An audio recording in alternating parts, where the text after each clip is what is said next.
Vamos detalhar agora o mecanismo de ação. Neurônio serotoninérgico de um paciente com depressão. Como é o neurônio serotoninérgico de um paciente com depressão?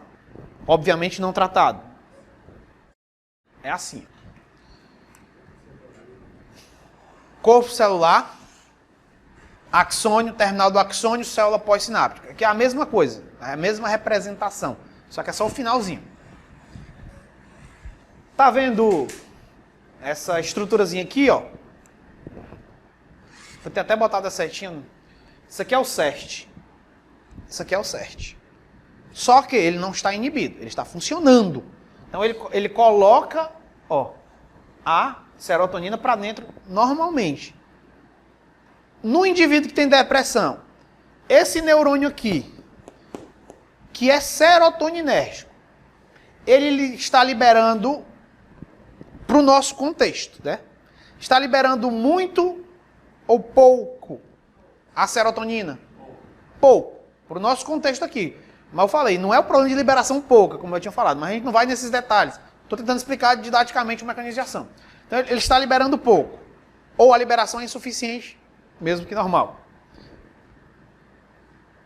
Essa é a condição de um indivíduo com os neurônios serotoninérgicos dele de maneira não tratada. Obviamente que isso aqui também vale para o neurônio dopaminérgico, isso aqui também vale para o neurônio noradrenérgico. Estou falando dos serotoninérgicos neste caso. Esse aqui, ó, é o presta atenção, é o autorreceptor 5-HT1A, que é um receptor inibitório que está nas regiões somatodendríticas, ou seja, está no dendrito do corpo celular.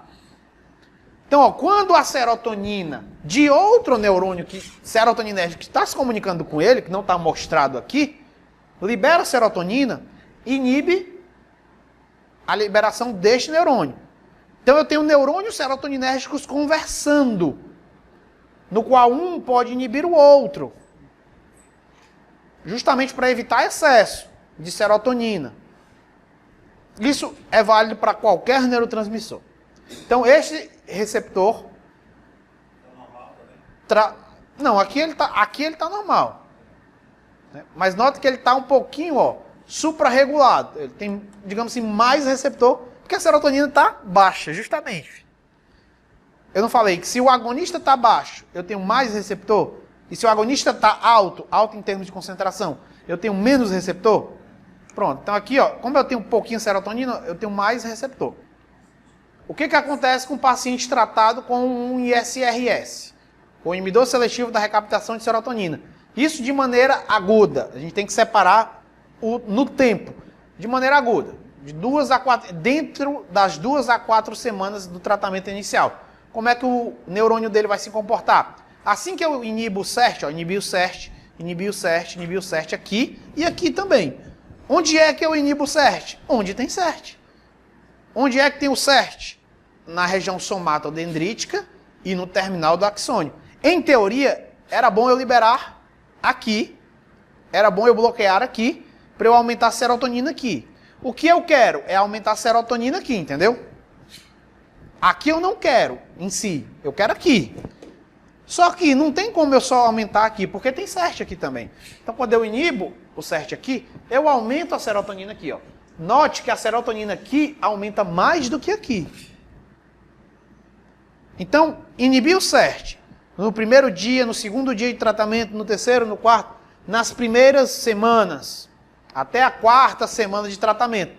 Esses neurotransmissores, essa serotonina, vai ficar ativando, ó, aquele autorreceptor inibitório. E isso vai causar um leve freio deste neurônio serotoninérgico. Tudo bem que eu estou inibindo aqui, mas isso daqui só tem efetividade se este neurônio secretar serotonina. Se ele não secretar serotonina, não importa se eu estou inibindo o CERT aqui. Então, este neurônio está inibido pela serotonina prévia, atuando no seu autorreceptor. E aí eu posso ter uma piora. Né? Dependendo do receptor, aqui eu estou mostrando um receptor específico, o 5-HT1A. Então eu vou ter uma transitória diminuição da serotonina, paradoxalmente, ou um não aumento. Ou eu diminuo um pouquinho, ou eu não aumento. Onde eu quero, eu aumentei onde eu não queria. Aí eu fico estimulando esses autorreceptores. A inibição de SERT. Lembra que tem outros neurônios aqui, ó, jogando serotonina aqui. Quando eles jogam serotonina aqui, essa serotonina já era para ser recaptada por este neurônio. E, exatamente. Quando não tem agonista, no caso a serotonina é o agonista do receptor, o núcleo do neurônio pensa assim, não tem receptor. Talvez se eu aumentar o número de receptor, eu capte mais do pouco que tem. Entendeu? E o contrário é verdadeiro. Vixe, tem muito neurotransmissor aqui. Tanto que, note, ó, a quantidade de receptor aumentou ou diminuiu? Ó. Eu tenho 3 nesse dendrito, 4 nesse dendrito, 2, 2. Agora, se eu comparar aqui, ó. 1. Entendeu? Eu diminuí. O tratamento agudo, ele vai diminuindo o número de receptores aqui. Mas ele não é inibidor. Não, ele inibe o transportador. Aí o transportador inibido aumenta a serotonina. Aumenta a ativação dele. A ativação que ele vai diminuir a secreção de serotonina na fenda. Calma. Tô curioso. Spoiler. Aí este neurônio, que ele primeiro, ele se protege desse excesso de serotonina. Então ele diminui a atividade dele. Só que passa um tempo, o núcleo diz assim, olha, dessensibiliza esses receptores aqui. Ou dessensibilizar no termo de deixar ele disfuncional, ou tirar ele, a gente viu, ele teve uma down regulation, ele foi tirado daqui. E aí depois de 4 semanas no tratamento crônico, os níveis de serotonina que já não estão influenciando tanto, e esse neurônio ele fica desinibido. E aí eu aumento a serotonina onde eu queria. E isso cursa de maneira legal com o início da ação antidepressiva. Então, resumindo aqui, o que é que eu tenho? Efeito resultante. Ó. Primeiro eu bloqueio o SERT, somatodendrítico e axonal. Depois eu tenho um aumento da serotonina somatodendrítica. O aumento da serotonina somatodendrítica leva à dessensibilização dos autorreceptores 5-HT1A. E isso leva 4 semanas, 6 semanas. Porque é um processo que começa no núcleo, tem que ter transcrição de proteína, vai a restina, vai ubiquitina, vai a galera todinha lá. Isso demora. Uma vez dessensibilizado, aí aquele neurônio que estava quieto, ou até mais inibido, como a gente viu, ele começa a responder. É como se o neurônio estivesse pegando no tranco. Digamos assim, a serotonina está sacudindo o neurônio, ele demora 4 semanas para poder balançar e cair a serotonina da árvore dele, da árvore dendrítica dele. Aí, ó, aumento do fluxo de impulsos neuronais, aumento da liberação de serotonina pelos terminais do axônio. Então, o efeito imediato do SERT, em alguns locais, que seriam os locais interessantes para ação antidepressiva, demoram 2 a 6 semanas para responder aumentando a serotonina. Em alguns locais já aumenta agudamente, como a gente viu ali, somatodendrítica. Esse receptor não é inibitório? Qual é esse receptor? 5-HT1A. Aqui ele inibe esse neurônio. Aqui não importa, aqui é o pós-sináptico. Pode ser até ele de novo. Quando a serotonina se liga nele, ela inibe. A serotonina pode inibir um neurônio serotoninérgico. Isso não impede.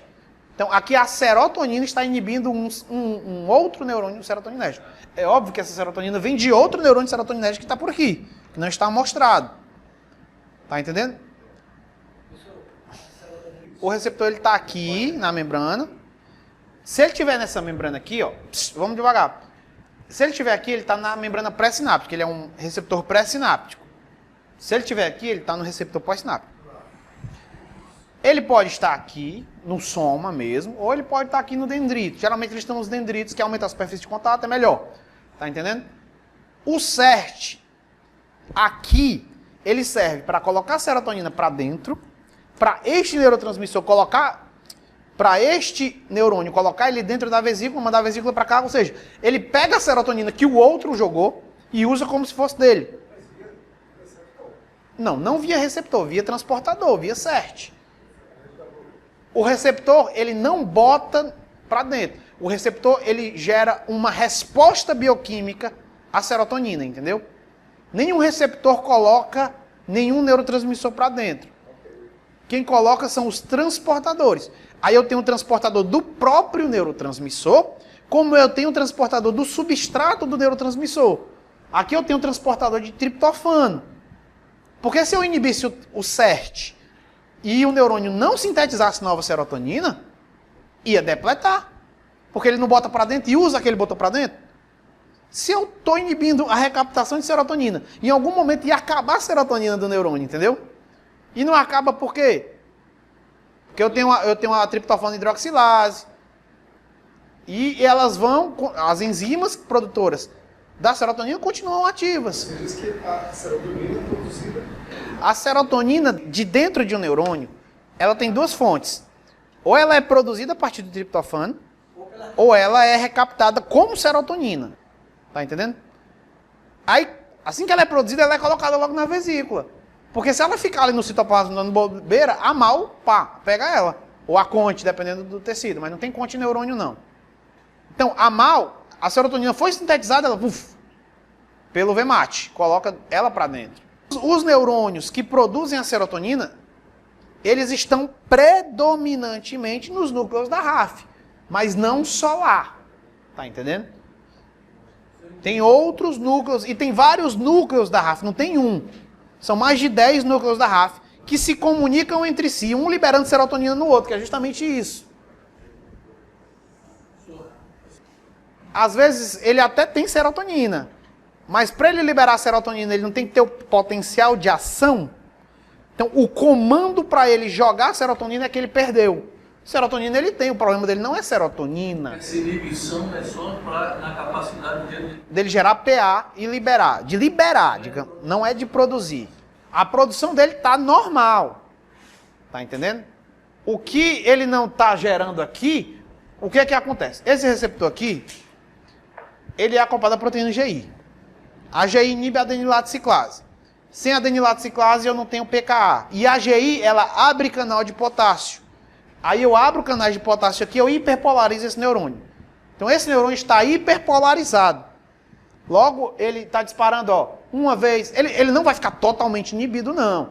Ele só vai ficar alentecido, diminuído o seu tônus de liberação. Entendeu? Ou ele não se altera praticamente. Aí, à medida que esses receptores vão sendo inativados ou dessensibilizados, este neurônio volta a ficar com o seu potencial de membrana normal. Ele deixa de se hiperpolarizar.